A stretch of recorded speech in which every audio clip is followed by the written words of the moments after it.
Hey guys, I'm back with another video today. Today we are talking about getting yourself out of the Victim Olympics. And the reason why I'm talking about this is because we still have quite a number of people, maybe globally on a larger scale, they have sort of left this victim mentality that is so pervasive in our society. This is not just a community thing, this is a societal thing where it is more honorable to be a victim than it is to be a victor, and this underdog syndrome where anybody who is perceived to be the underdog is always the winner and always right. It is very comfortable to be in that position because you can almost never do any wrong. The problem is that you stay an underdog forever, and who wants to be an underdog instead of winning? So I want to talk about this just from a couple of different perspectives, and just give you guys my take on it, and really the mindset that I'm trying to develop myself, and the mindset that I talk to my clients about and my athletes, particularly as it relates to weight loss. So first I want to talk about the fact that life is happening and it's not happening to you. And one of the things that I had to get out of my own mind is that everything is happening to me and I am just a simple victim of life. And that could be, whether I'm stuck in traffic and, I'm going to be late somewhere, or I'm not getting calls back as soon as I want to from a medical doctor, or, just things are going awry. And asking myself all the time, well, why is this happening to me? This is so terrible. Wah, wah, wah, wah, wah. And of course, there are genuinely awful things that happen in life. Part of life is that bad things happen and things that we don't like happen. And I'm not an advocate for like toxic positivity and just being like, everything's always working out. Although if you're a believer, it is genuinely always working out in your favor. Always. Now, nobody wants to hear that when their child gets diagnosed with cancer, or when they're told that they have 3 weeks to live, or when they can't pay their rent. So that's not helpful.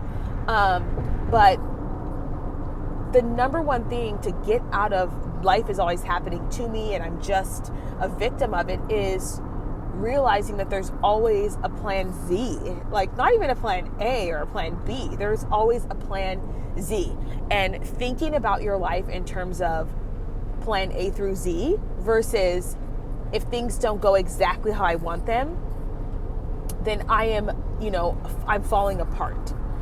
That is something that the Victim Olympics and the victim mentality has perpetuated, where we do not have resilience to try multiple things. We do not have resilience to withstand, not making it on the first try. And I think a lot of this has to do with the way that we raise children, which especially in the school system where we're afraid, I remember someone said, oh, I don't use the word hard. Well, I'm sorry, babe, but life is hard. Life is difficult.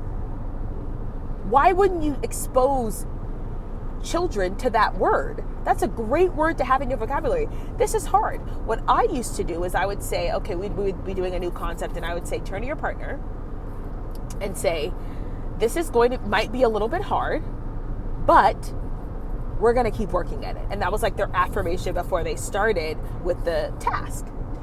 And not enough of us do that. So when something is difficult, we automatically fall to, I am a victim of this circumstance and something terrible has happened, and now I can blame someone else instead of building the resilience to do better. Let me tell you how this happens with weight loss and sometimes what I've seen with my clients and what we work on, right? Because fitness and health is not just about, losing weight. It's also about your mentality.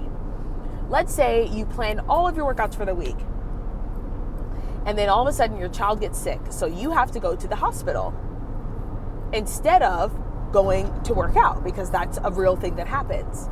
So you have options. You can just say, like, I'm never going to get fit because it never works out. Whenever I have workouts planned, I can never do them. And this is why I'm unhealthy, because I have children, blah, blah, blah, blah, blah, right? Or you can say, oh, that sucks. I wish I could have worked out today, but it's not going to happen. So instead, I can tag my workout onto the weekend. I can add an extra 5 minutes to every single workout for the rest of the week. You see how I'm automatically going to plan B, C, D, E, F, G? That mentality. That is how you get out of the Victim Olympics. Because let me just talk about this from a racial standpoint for a second. Racism exists. It truly, truly does. It doesn't exist on the scale that it did, 100 years ago, maybe even 40 years ago, but it still exists. And oftentimes when people talk about getting out of the Victim Olympics, it often involves lying about reality and negating reality. And so it's very difficult to say to someone, oh, well, if someone says like racism doesn't exist, but you genuinely feel like you're being discriminated against, that doesn't help. My response is, so what? Like, so what?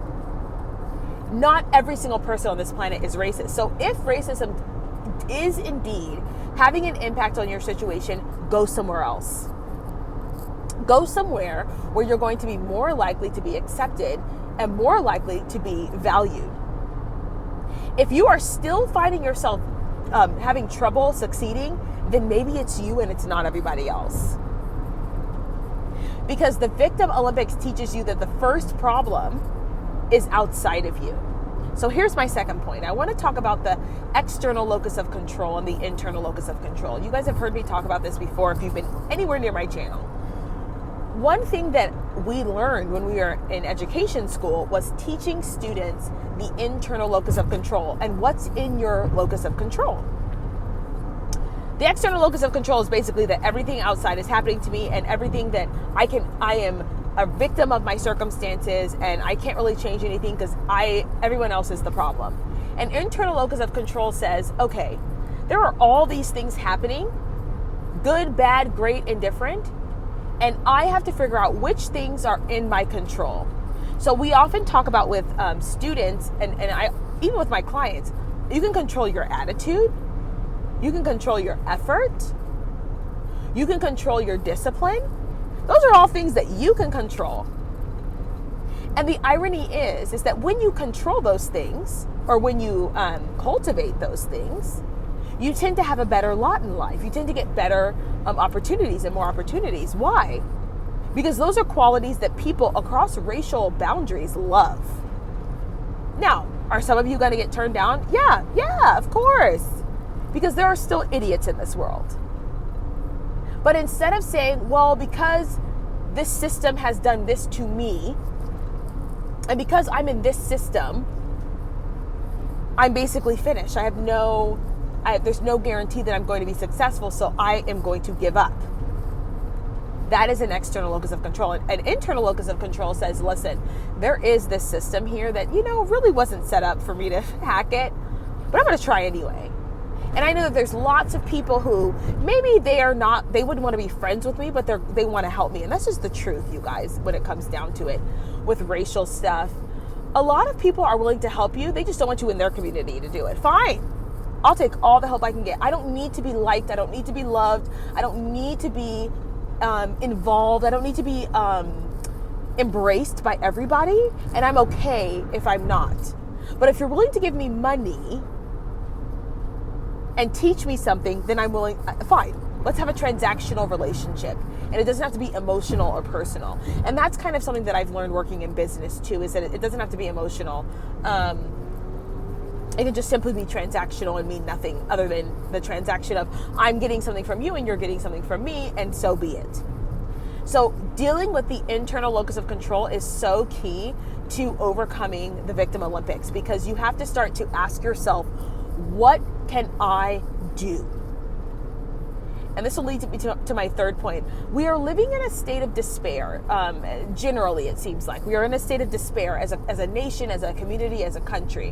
When you have millions and millions of people on a social media app that will essentially validate every single feeling they've ever had. Because remember, you guys, you can go on TikTok and you can find some niche corner of the internet where there are 500 other people, which seems like a lot. It's really not in the grand scheme of eternity, but there are 500 other people saying exactly what you say. You start to feel like you're right. You start to feel like the world is a mess. You start to feel like, oh, I'm a victim of all of these different cross-sectional issues.